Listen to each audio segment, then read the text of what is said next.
पहुंचाया जाता है, कैसे रिलीज होते हैं, तो कैसे रिलीज करते हैं, इसके चैलेंजेस क्या हैं? क्योंकि आप कि अगर मैंने फिल्म बना ली तो मेरा काम क्या हो सकता है। तो एक्सटेंडेड प्रोड्यूस करते हैं, कुछ आ रहा है पर इतना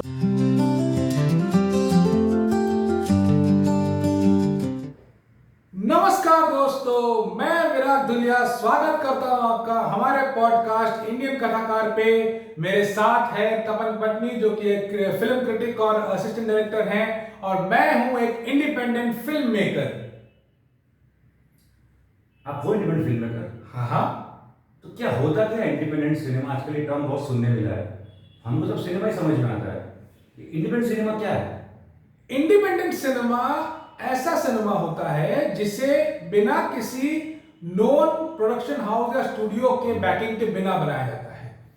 अच्छा, जिसमें कोई बड़ा स्टार ना हो, एक्टर्स होंगे, अच्छे एक्टर्स होंगे, बट नॉन फेस नहीं, पर उतने नॉन फेस नहीं होंगे, या वो स्टार में नहीं कहलाएंगे। जो हम कहते हैं कि स्टार, सलमान खान, अच्छा, अक्षय कुमार, रणवीर कपूर, उस तरह के स्टार नहीं होंगे, बट अच्छे फेमस नॉन एक्टर्स होंगे। और जनरली उसका जो सब्जेक्ट मैटर होता है बहुत ही रियलिस्टिक, रिलेटेबल होता है, और वो थोड़ा सा नॉन कमर्शियल भी होता है सिनेमा। वो बजट्स लो होते हैं। और दूसरी सबसे इंपॉर्टेंट बात ये है कि उसकी रिलीज में भी बहुधा, हमेशा नहीं लेकिन बहुधा, कोई बड़ा डिस्ट्रीब्यूशन हाउस नहीं होता है। अच्छा, ओके। डिस्ट्रीब्यूटर कोई बड़ा उसके साथ जुड़ा नहीं होता है, तो उसके अपनी एक अपना ही एक इकोसिस्टम है वो इंडिपेंडेंट सिनेमा का। वो कैसे बनता है, वो किस तरह से बनता है, और वो कैसे लोगों तक पहुंचाया जाता है, कैसे रिलीज होते हैं, उसके रिलीज करने के कितने सब माध्यम है, जिस पे आज हम बात करेंगे। अच्छा, कि उसका प्रमोशन और मार्केटिंग वगैरह कैसे होता है। तो अब जैसे आप एग्जांपल अगर हम लेना चाहे तो 2021 में एक फिल्म आई थी मासा। हाँ, आदित्य ओम ने बनाई थी, उसका रिव्यू भी कर रहा हूं। आदित्य ओम ने बनाई थी, और उस फिल्म को आप इंडिपेंडेंट फिल्म कह सकते हैं। हाँ, क्योंकि उसमें एक्टर भी नए थे, कहानी काफी अच्छी थी, फिल्म भी अच्छी थी, अवार्ड भी बहुत लिए फिल्म में, हाँ, सबके ऊपर अवार्ड्स मिले, हाँ, और वर्ल्ड लेवल पे अकेडमी भी हुई है। तो इस तरह की फिल्मों को हम इंडिपेंडेंट सिनेमा कहते हैं। और भी बहुत सारे इंडिपेंडेंट फिल्म मेकर्स हैं हम जिनकी बात करेंगे। तो आज इस पे इंडिपेंडेंट सिनेमा को लेकर के, उसके प्रमोशन, उसके मार्केटिंग, उसके कैसे होता है, इस पे हम बात करेंगे। तो कैसे आप चलो आपने बना तो दिया, आपको प्रोड्यूसर मिल भी गया, तो फिर आप इसको कैसे रिलीज करते हैं, इसके चैलेंजेस क्या हैं? क्योंकि आप एक फिल्म मेकर हैं, हम तो ऑडियंस हैं, मुझे तो सिर्फ फिल्म देखनी है। पर क्योंकि अपने मासा का तो मेरे दिमाग में आया कि इस तरह की जो फिल्में हैं, हाँ, जो कैसे पहुंचाते हैं ऑडियंस तक, क्योंकि कोई बड़ा हाउस नहीं है। बिल्कुल, तो आपके पास प्रमोशन मार्केटिंग का बजट नहीं है, तो वो सारे चैलेंजेस आपके लेके आप एक फिल्म कैसे पहुंचाते हैं दर्शक तक? देखिए, इसमें मैं सबसे पहले एक बात कहना चाहता हूं, एंड ये खास करके उन लोगों के लिए है जो एस्पायरिंग फिल्म मेकर्स हैं, या शायद अपनी पहली फिल्म बना रहे हैं ऑलरेडी। ठीक है, उन्होंने मेहनत करके जद्दोजहद करके कहीं से उन्होंने फंड्स अरेंज किए, कोई प्रोड्यूसर भी अरेंज किया, कोई इंडिपेंडेंट प्रोड्यूसर भी अरेंज किया है। ठीक है, तो हाँ, तो वो बना रहे हैं। लेकिन और ये मुझे इसलिए पता है क्योंकि बहुत सारे लोगों से मेरी बातें होती हैं, और हम लोग मिलते हैं, एक दूसरे की जर्नी शेयर करते हैं, तो उसमें समझ आता है कि कौन कौन लोग किस किस अनुभव से गुजरे हैं, किस किस परेशानियों से गुजरे हैं। तो इसमें एक जो मैंने देखा है कि बहुत, सब नहीं लेकिन काफी सारे ऐसे नए उभरते फिल्मकार हैं जो कि आभा मंडल से वशीभूत होके आते हैं, ग्लैमर वर्ल्ड को देख करके, कि वो देखते हैं कि अरे यार, ये फिल्म का इस 5 स्टार होटल में बड़ा सा इवेंट हुआ, और ट्रेलर लॉन्च हुआ, और ये आया था, वो आया था, और फिर फिल्म में मान लो रणवीर कपूर है, ठीक है, तो रणवीर सिंह भी आया है प्रमोट करने के लिए, और कार्तिक आर्यन भी आया है प्रमोट करने के लिए, शाहिद कपूर भी आया है प्रमोट करने के लिए। इधर अक्षय कुमार एक रील बना रहा है रणवीर कपूर के साथ में कि देखो तुमको ये फिल्म देखनी है, तो वो सोचता है कि यार मेरी फिल्म को भी ऐसे पूरी इंडस्ट्री बात करेगी, सब होगा। तो ये जो आभा मंडल से वशीभूत होके आते हैं, वो ये सोचते हैं कि मेरी पहली फिल्म में ये होगा। हाँ, पर ये भूल जाते हैं कि जिनकी फिल्मों में ये हो रहा है उनको 25-30 साल लगे उस लेवल तक पहुंचने के, उस फिल्म मेकर को, एक्टर की बात करी। तो अगर कोई इवेंट होता है, जैसे किसी बड़े की फिल्म है, अभी वो चल रही है नीतीश तिवारी का रामायण की, now it's become world event, Ramayan आ रही है। पर नीतीश तिवारी की पहली फिल्म कब आई थी? 2009-10 में कभी आई। और अभी कहाँ जी रहे? नीतीश तिवारी को 15 साल, वो भी दंगल के बाद, और पहली फिल्म में उन्होंने 3-4 साल की स्ट्रगल के बाद बनाई, तो 17-18 साल की जर्नी के बाद है। तो आज नीतीश तिवारी की फिल्म का वो इवेंट आ रहा है, और 17-18 साल की कंसिस्टेंट जर्नी, ये नहीं कि बीच में छोड़ के चले गए। वो नजर कम आते हैं, लेकिन ऐसे मान लीजिए वो काम नहीं कर रहे हैं, वो ज्यादा ऐसा वो अपना काम कर रहे हैं, उनका काम निरंतर चालू है, वो एक के बाद एक फिल्म प्लान कर रहे हैं कि अच्छा इसका ये वो करके, ठीक है। तो आप जो इवेंट को देख के आए हैं, उसके जो डायरेक्टर हैं, उसकी पहली फिल्म आप देखिए, क्या समझ में आया कैसे भागे थे वो, हाँ कैसे उनको कोई जानते भी है यहाँ पे।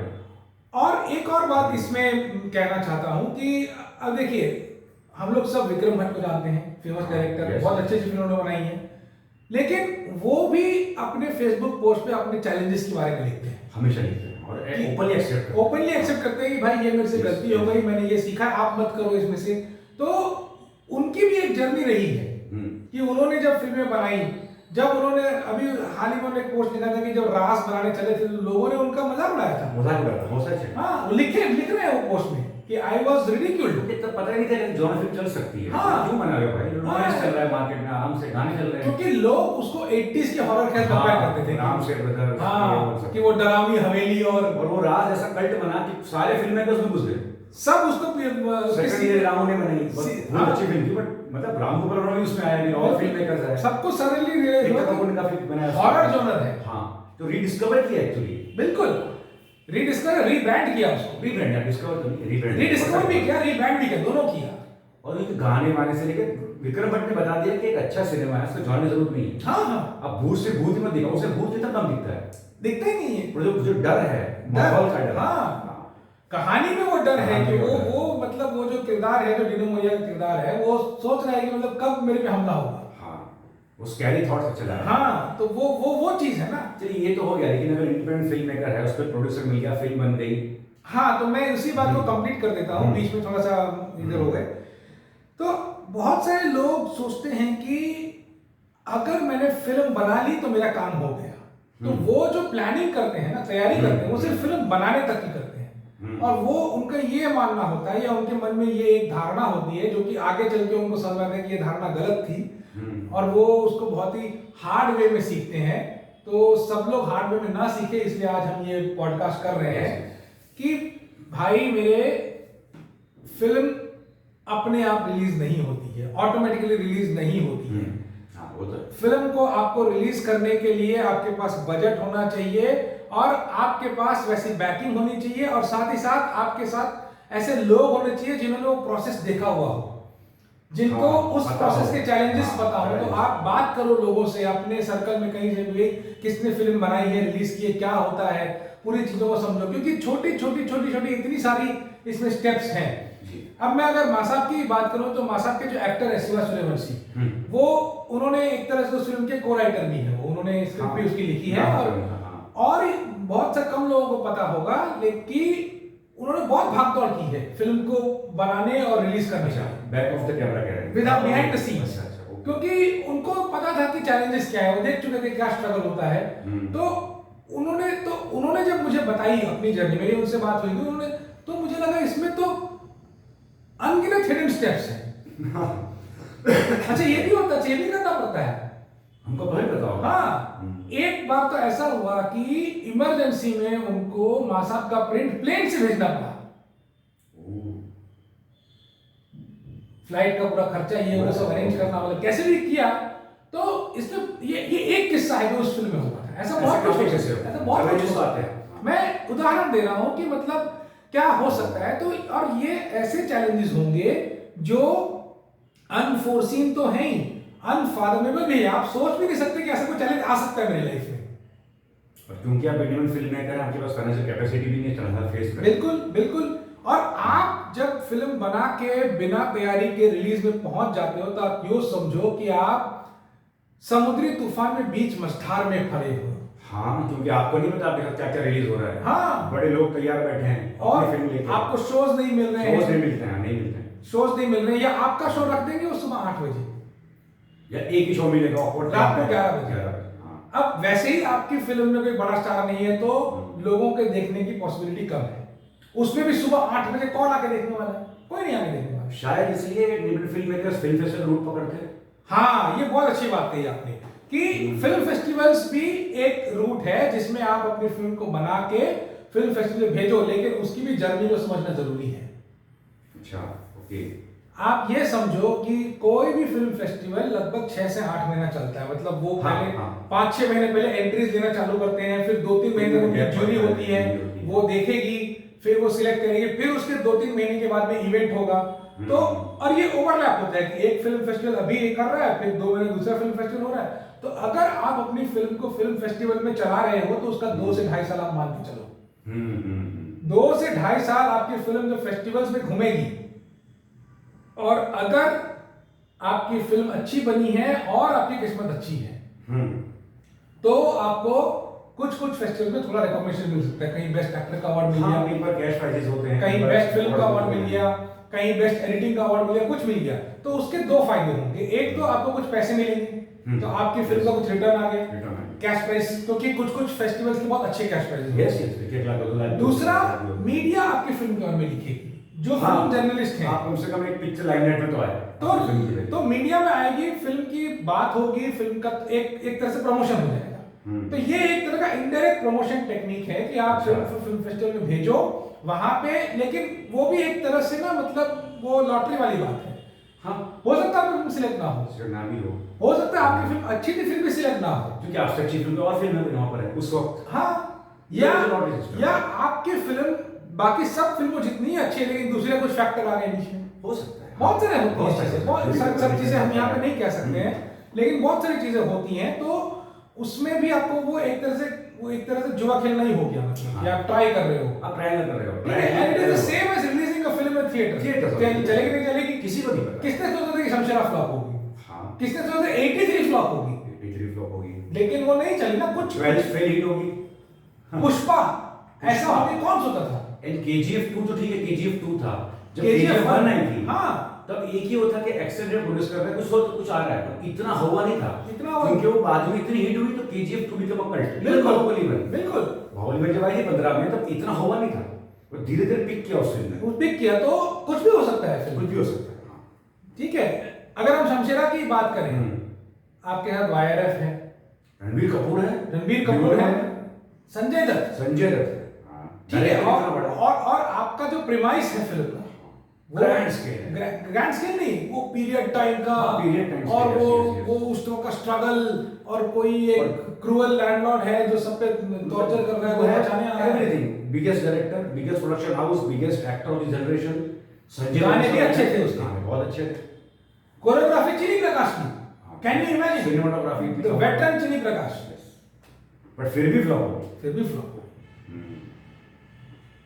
ये है, तो कुछ भी हो सकता है फिल्म। तो आप चाहे रिलीज करो थिएटर में या भेजो फिल्म फेस्टिवल में, वो तो आपको एक रिस्क लेना ही है। Film making is a risky business, लेकिन एक इंडिपेंडेंट फिल्म के लिए एक तो हो गया कि तो फेस्टिवल में भेजने से आपका एक ऑटोमेटिक प्रमोशन हो जाता है, एक नाम भी हो जाता है आपको। और दूसरा है कि अगर आपकी फिल्म फेस्टिवल्स में थोड़ा अच्छा कर रही है तो आपकी फिल्म को डिस्ट्रीब्यूटर भी मिल सकता है। बहुत सारे डिस्ट्रीब्यूटर्स जो फिल्म फेस्टिवल में अच्छा चलते हैं उनको उठा लेते हैं, यार ये फिल्म अच्छी लग रही है तो इसको हम थोड़ा बैकिंग दे देते हैं। ये मैं देता हूँ एग्जांपल, हार्दिक मेहता की एक फिल्म आई थी, संजय मिश्रा की। यस। अब हार्दिक मेहता बेचारे पूरे फेस्टिवल घुमा चुके हैं इस फिल्म को, 100 से ऊपर अवार्ड ले चुकी है, हर जगह it was appreciated everything, but releasing point of view नहीं हो पा रहा था। नाउ एट एनी चांस शायद किसी रेड चिलीज के एम्प्लॉय ने या किसी ने फिल्म देखी और सजेस्ट किया शाहरुख को, सर ये फिल्म देखी किसी है, फिल्म अच्छी बनाई है। शाहरुख, क्योंकि संजय मिश्रा तो ऑब्वियसली थे नॉन पे, शाहरुख ने संजय मिश्रा को फोन करके शायद सुना है मैंने बुलाया, किस तरह से शाहरुख ने फिल्म देखी and he loved it so much, he backed the film, red chilli entertainment release की। सेम कागज क्यों आई? क्योंकि सलमान खान ने बैक की। Yes, same Chillar party Salman Khan, Ritesh Tiwari की पहली फिल्म, सलमान खान ने बैक। तो अब तो उसकी फिल्म में का रितेश तिवारी को बजट मिल 1000 करोड़ का, भाई सलमान की पहली फिल्म नहीं मिलता ना उसको चिल्लर पार्टी, तो उसका किस्मत थी क्योंकि वो उसने फिल्म अच्छी बनाई, क्योंकि वो ऑडियंस तक आ सकी फिल्म, और मार्केट में रितेश तिवारी का नाम हुआ नाम कि भाई एक डायरेक्टर है जो ये फिल्म बना रहा है, जो भी है, यू नो। एक और फिल्म मेकर है जो आज बहुत कल्ट क्लासिक फिल्म मेकर है, we know him very well, इसने बहुत बड़ी बड़ी अच्छी फिल्में बनाई हैं। उसने तो करियर ऐसे बनाया कि वो जिस दौर में अपने इंडिया में आया, सॉरी बॉलीवुड में आया 90s में, तो बड़े हाउसेस सब कुछ पैक करके रखा था। हाँ, जगह ही नहीं थी किसी इंडिपेंडेंट फिल्म मेकर के लिए कुछ करने की। तो उसने क्या किया, उसकी फिल्म बैन होती गई, हाँ, नहीं चली, उसने उठाई डीवीडी, सब दे दी पायरेसी में, खुद ही अमेरिका जाओ, लंदन जाओ, उसकी फिल्म खुद ही भेजे जा रहे हो। और करते करते कांस फिल्म फेस्टिवल में उसका सबसे बड़ा होर्डिंग लगा था, Anurag Kashyap, the man who challenge this ecosystem को चैलेंज तो किया। मेरी फिल्म रिलीज नहीं हो रही थिएटर में, तो हेल में थिएटर, मैं खुद बनाऊंगा फिल्म, जाओ फिल्म मेरी, सब फिल्म देखो मेरी आई। So that is a very good thing, no. Kashyap ने वो नॉर्म तोड़ा और आज कश्यप है, बट वो सब किया तो he could make games of Wasseypur, high budget. बिल्कुल बिल्कुल बिल्कुल। तो अगर वो सोच के आप आओ कि वह क्या बनाइए फिल्म गेम्स ऑफ वासेपुर, पर Kashyap took 20 years to be there, वो आपको समझना जरूरी है, स्पेशली फिल्म मेकर्स को। और इंडिपेंडेंट सिनेमा जो है ना, वो बहुत जरूरी भी है। जरूरी तो है, क्योंकि इंडिपेंडेंट सिनेमा कुछ ऐसी बातें कह जाता है जो कमर्शियल सिनेमा नहीं कह सकता, जो मेन स्ट्रीम सिनेमा नहीं कह सकता। मेन स्ट्रीम कहेगा ना धड़क 2, हाँ, मेरे ख्याल से इस साल की सबसे अच्छी बेस्ट फिल्म धड़क 2 है। हाँ, प्रमोट किया कि बाय करण जौहर की फिल्म है, वैसे धड़क 2 बहुत सीरियस और बहुत थॉट प्रोवोकिंग फिल्म है। प्रीमाइस बहुत ही सेंसिटिव प्रीमाइस है। परफॉर्मेंसेस अच्छे हैं, फिल्म का प्रीमाइस इतना अच्छा है, कोई फालतू गाने नहीं है, स्क्रिप्ट बहुत अच्छी है, पर वो फिल्म क्यों नहीं चल पाई? चलिए इतनी नहीं चली, उतनी नहीं चली, एवरेज रही। हाँ, क्योंकि वो बजट कॉस्ट है ना, कमाल करता है। हाँ, अगर किसी ये फिल्म किसी बनाई होती है, जैसे इंडियन फिल्म मेकर ने, तो जो बजट कॉस्ट है वो निकाल चुका होता है, वो रिकवर नहीं करेगा, रिकवर कर लेता, ये रिकवर नहीं करता है। इस फिल्म के एंटूराज कॉस्ट ज्यादा थे, वो तो नहीं